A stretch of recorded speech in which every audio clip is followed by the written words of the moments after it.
আসসালামু আলাইকুম প্রিয় দর্শক, আজ আমি আপনাদেরকে দেখাবো ড্রেসিংয়ের পাশে বক্স।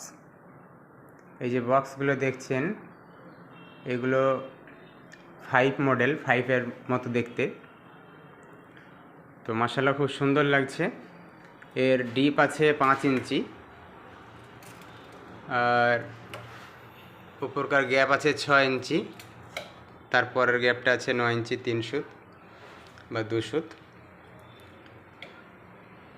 এটা আছে 9 ইঞ্চি 2 সুত, উপরকার গ্যাপটা আছে 6 ইঞ্চি 6 ইঞ্চি। এটা আছে 11.5 ইঞ্চি, এটা আছে 11.5 ইঞ্চি। তো এই 5টা খুবই সুন্দর লাগছে। আপনারা অবশ্যই জানাবেন কেমন লাগছে। আশা করি অনেক ভালোই লাগছে। এই যে পাশে ড্রেসিং গ্লাস হবে।